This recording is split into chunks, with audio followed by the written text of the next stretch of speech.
ಯಡಿಯೂರಪ್ಪನವರು ಕರೆಕ್ಟಾಗಿ 1 ನಿಮಿಷ 9 ನಿಮಿಷಕ್ಕೆ ಬರ್ಡೇ ವಿಶ್ ಮಾಡಿದ್ದಾರೆ. ಇನ್ನೂ 1 ಗಂಟೆ 9 ನಿಮಿಷಕ್ಕೆ ಮಧ್ಯಾಹ್ನ. ಮಾಜಿ ಕೇಂದ್ರ ಸಚಿವರು, ಹಿರಿಯ ನಾಯಕರು, ಆತ್ಮೀಯರು ಆದ ಶ್ರೀ GM ಸಿದ್ದೇಶ್ವರ್ ಅವರಿಗೆ ಜನ್ಮದಿನದ ಹೃತ್ಪೂರ್ವಕ ಶುಭಾಶಯಗಳು. ಭಗವಂತನ ಅನುಗ್ರಹ ನಿಮ್ಮ ಮೇಲೆ ಸದಾ ಇರಲಿ ಎಂದು ಹಾರೈಸುತ್ತೇನೆ. ಮಧ್ಯಾಹ್ನ 1 ಗಂಟೆ 9 ನಿಮಿಷಕ್ಕೆ ಟ್ವೀಟ್ ಮಾಡಿದ್ದಾರೆ. ಅವಾಗಿನ್ನೂ ಸಮಾವೇಶ ಶುರು ಆಗಿರಲಿಲ್ಲ. ಇದು ವಿಜೇಂದ್ರ ಅವ್ರು ಏನಾರು ಮಾಡಿದಾರಾ ಟ್ವೀಟಿಗೀಟು ಅಂತ ನೋಡಿದೆ, ಅಂಥದ್ದೇನು ಇಲ್ಲ. ನಿಮಗೆ ಒಂದು ಬ್ಯಾಕ್ಗ್ರೌಂಡು ಏನೇನಾಗಿದೆ ಅಷ್ಟು ವಿವರಗಳು ಗೊತ್ತು. ಪ್ರಹ್ಲಾದ್ ಜೋಶಿ ಅವರ ನೇತೃತ್ವದಲ್ಲಿ ಒಂದು ಸಂಧಾನ ಪ್ರಯತ್ನ ನಡೀತಾ ಇದೆ. ಪ್ರಯತ್ನ ನಡೀತಿರುವಾಗ ಈ ಕಾರ್ಯಕ್ರಮ, ಈ ವಾಗ್ದಾಳಿಗಳು ಅಂತ ನೋಡಿದ್ರೆ ಸಂಧಾನ ತಾವು ಅಂದುಕೊಂಡು ದಿಕ್ಕಿಗೆ ಹೋಗ್ತಾ ಇಲ್ಲ ಅಂತ ಅನ್ನಿಸ್ತಾ ಇದೆ ಈ ಬಂಡಾಯ ನಾಯಕರುಗಳಿಗೆ. ಅದರ ಕೋರ್ಸ್ ಕರೆಕ್ಷನ್ಗಾಗಲಿ ಅಂತ ಈ ಕಾರ್ಯಕ್ರಮ ಮಾಡೋದು ಹಂಗಿದೆ. ನಮ್ಮ ಕಡೆಯಲ್ಲಿದ್ದ ಯತ್ನಾಳರನ್ನು ಉಚ್ಚಾಟನೆ ಮಾಡಿದ್ದೀರಿ, ಆ್ಯಕ್ಟ್ ಬ್ಯಾಲೆನ್ಸ್ ಆಗಬೇಕು ಅಂದರೆ ನಿಮ್ಮ ಕಡೆಯ ರೇಣುಕಾಚಾರ್ಯರನ್ನು ಉಚ್ಚಾಟನೆ ಮಾಡಿ ಅಂತ ಒಂದು ದಾಳ ಉದುರಿಸಿದ್ದಾರೆ ಇವರು. ವಿಜೇಂದ್ರರ ಬಗ್ಗೆ ಎಲ್ಲ ಆಮೇಲೆ ಯೋಚನೆ ಮಾಡೋಣಂತೆ ಅಂತ. ಅದಕ್ಕೆ ಬಲ ತಂದು ಕೊಟ್ಟಿದ್ದು ದಾವಣಗೆರೆ ಲೋಕಸಭಾ ಕ್ಷೇತ್ರ ಕೈಯಲ್ಲಿದ್ದದ್ದು ಕಳ್ಕೊಂಬಿಟ್ಟಿದ್ದೀರಿ ನೀವು ಅಂತ ಅಮಿತ್ ಶಾ ಮತ್ತು JP ನಡ್ಡಾ ಅವರು ಇಬ್ಬರೂ ವಿಜಯೇಂದ್ರರಿಗೆ ಹೇಳಿದ್ದು. ಅಲ್ಲಿಗೆ ಇಡೀ ರೆಬೆಲ್ಸ್ ಹೋರಾಟ ದಾವಣಗೆರೆ ಕ್ಷೇತ್ರ ಯಾಕೆ ಸೋತ್ವಿ ಅದನ್ನು ಹೇಳಿ ಅನ್ನೋ ಲೆವೆಲ್ಗೆ ಬಂದು ನಿಂತಿದೆ. ರೇಣುಕಾಚಾರ್ಯರೊಬ್ಬರನ್ನ ಉಚ್ಚಾಟನೆ ಮಾಡಿದ್ರೆ ಅಲ್ಲಿಗೆ ಲೆವೆಲ್ ಪ್ಲೇಯಿಂಗ್ ಫೀಲ್ಡ್ ಆಗುತ್ತೆ, ಕೂತ್ಕೊಂಡು ಮಾತಾಡೋಣ ಅಂತ.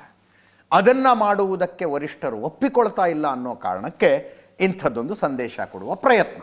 ಇನ್ನು ಕ್ವಿಕ್ಲಿ,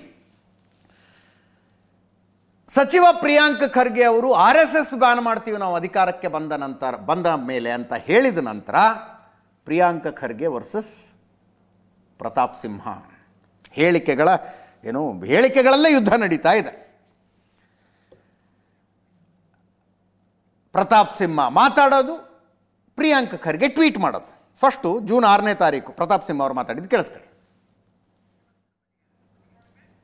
ಸದನದೊಳಗಡೆ ಫೈಲ್ಸ್ ಪ್ರಿಯಾಂಕ, ಹೊರಗಡೆ ಬಂದ್ರೆ ಕೂಗುಮಾರಿ ಖರ್ಗೆ ಆಗ್ತೀರಿ. ಯಾಕೆ ಸರ್ ಏನ್ ಸರ್ ನೀವು RSS ಅನ್ನ ಬ್ಯಾನ್ ಮಾಡ್ತೀರಿ ಅಂತ?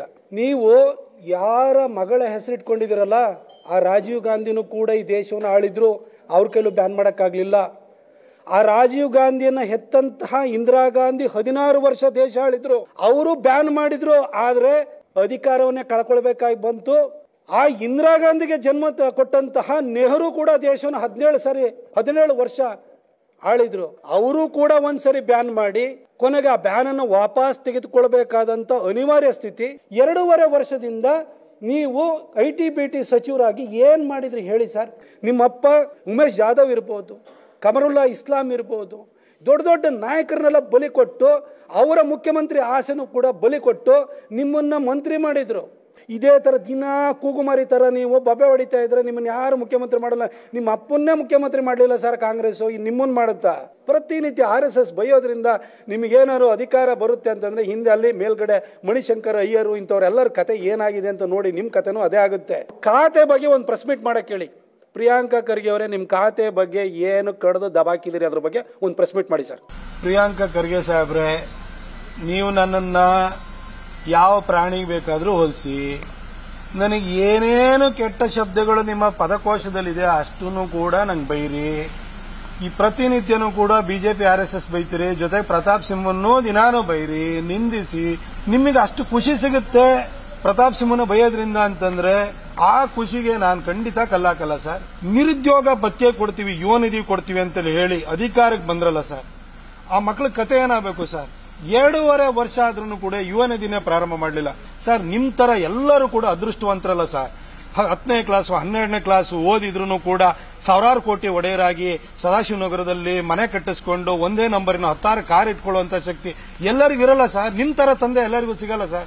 ನೀವೇ ಒಂದು ಯಾವ ಸಿದ್ಧಾರ್ಥ ಬುದ್ಧ ಅಂತೇಳಿ ಟ್ರಸ್ಟ್ ಮಾಡ್ಕೊಂಡು ನೀವೇ KIDB ಲ್ಯಾಂಡ್ ಅನ್ನು ಹೊಡ್ಕೋಬೇಡಿ ಸರ್. ದಯವಿಟ್ಟು ಆ ಲ್ಯಾಂಡ್ ನ ಕಂಪನಿಗಳಿಗೆ ಕೊಟ್ಬಿಟ್ಟು ನಾಮಿನಲ್ ಪ್ರೈಸ್ ಅಲ್ಲಿ ಕೊಟ್ಟು ನಿರುದ್ಯೋಗಿ ವಿದ್ಯಾವಂತರು ಯಾರಿದ್ದಾರೆ ಅವರಿಗೆ ಕೆಲಸ ಕೊಡಂಗಾಗ್ಲಿ ಸರ್. ಯಾವುದೇ ಪ್ರಾಣಿಗೆ ಹೋಲಿಸಿ ಮಾತಾಡಿ ಅಂತ ಪ್ರತಾಪ್ ಸಿಂಹ ಅವರು ಹೇಳಿದ್ದು ಪ್ರಿಯಾಂಕ್ ಖರ್ಗೆ ಅವರ ಒಂದು ಟ್ವೀಟ್ನ ಕಾರಣಕ್ಕೆ. ನರಿಗಳು ಸಿಂಹ ಅಂತ ಹೆಸರಿಟ್ಟುಕೊಂಡ ಮಾತ್ರಕ್ಕೆ ಸಿಂಹ ಆಗಲು ಸಾಧ್ಯವಿಲ್ಲ ಅಂತ ತುಂಬ ಉದ್ದದ ಟ್ವೀಟ್ ಇದು, ಓದ್ಬಿಡ್ತೀನಿ ಒಂದ್ಸಲ. ಔಟ್ಡೇಟೆಡ್ ವಸ್ತುಗಳಿಗೆ ಮಾರುಕಟ್ಟೆಯಲ್ಲಿ ಬೆಲೆ ಇರೋದಿಲ್ಲ. ಸ್ವತಃ BJPಯಿಂದಲೇ ತಿರಸ್ಕೃತಗೊಂಡು ಬೆಲೆ ಕಳೆದುಕೊಂಡಿರುವ ಪ್ರತಾಪ್ ಸಿಂಹ ಎಂಬ ಔಟ್ಡೇಟೆಡ್ ವ್ಯಕ್ತಿ ನನ್ನ ಬಗ್ಗೆ ಮಾತನಾಡುವ ಮೂಲಕ ಮಾರ್ಕೆಟ್ ಕುದುರಿಸಿಕೊಳ್ಳುವ ತವಕದಲ್ಲಿದ್ದಾರೆ.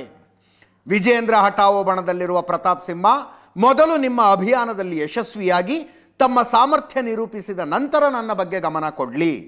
ಪ್ರತಾಪ್ ಸಿಂಹ ಅವರೇ, ಬಿಜೆಪಿ ಪಕ್ಷ ನಿಮಗೆ ಟಿಕೆಟ್ ನೀಡದೆ ಮೂಲೆಗೆ ತಳ್ಳಿದ್ದೇಕೆ? ಸಾಮರ್ಥ್ಯವಿಲ್ಲದ್ದಕ್ಕ. ಟಿಕೆಟ್ ಅಷ್ಟೇ ಅಲ್ಲ, ಪಕ್ಷದಲ್ಲೂ ಯಾವುದೇ ಪ್ರಮುಖ ಹುದ್ದೆ ನೀಡದೆ ನಿರ್ಲಕ್ಷಿಸಿರುವುದೇಕೆ? ಅರ್ಹತೆ ಇಲ್ಲದ್ದಕ್ಕ. ನರಿಗಳು ಸಿಂಹ ಅಂತ ಹೆಸರಿಟ್ಟುಕೊಂಡ ಮಾತ್ರಕ್ಕೆ ಸಿಂಹ ಆಗಲು ಸಾಧ್ಯವಿಲ್ಲ.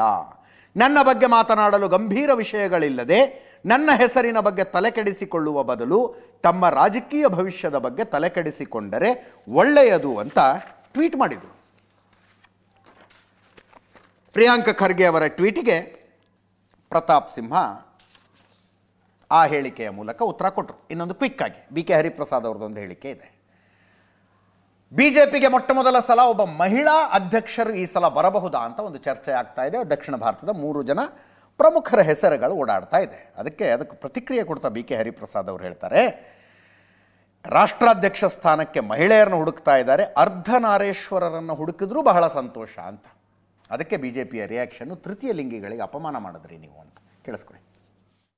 ಅಶೋಕ ಮತ್ತು ವಿಜೇಂದ್ರ ಅವರ ಕುರ್ಚಿಗಳನ್ನ ಉಳಿಸ್ಕೊಳ್ಳಿ. ಮತ್ತೆ ಬಿಜೆಪಿ ಕೂಡ ಲಾಸ್ಟ್ ಅನ್ನೋದು ಗೊತ್ತಿದೆ, ಅದಕ್ಕೆ 2 ವರ್ಷ ಆದ್ರೂ ಅವರ ಅಧ್ಯಕ್ಷರ ಕೇಂದ್ರದಲ್ಲಿ ಮಾಡಿಲ್ಲ. ಮಹಿಳೆಯರನ್ನ ಹುಡುಕ್ತಾ ಇದ್ದಾರೆ. ಅದ್ರ ಬದಲು ಯಾರಾದ್ರೂ ಅರ್ಧನಾರೀಶ್ವರಗಳನ್ನ ಹುಡುಕಿದ್ರೂ ಬಹಳ ಸಂತೋಷ.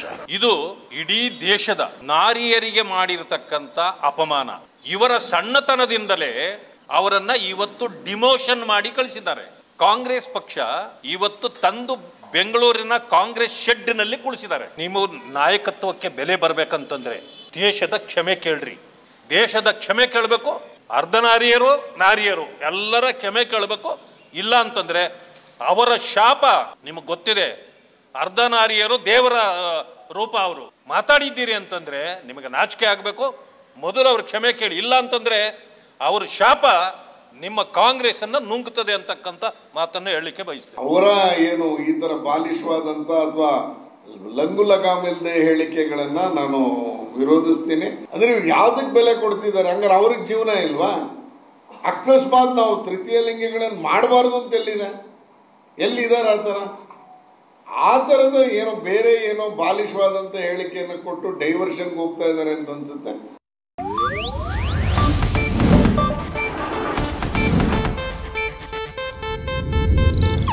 ಇದು ಏಷ್ಯಾನೆಟ್ ನ್ಯೂಸ್ ನೆಟ್ವರ್ಕ್ ಪ್ರಸ್ತುತಿ.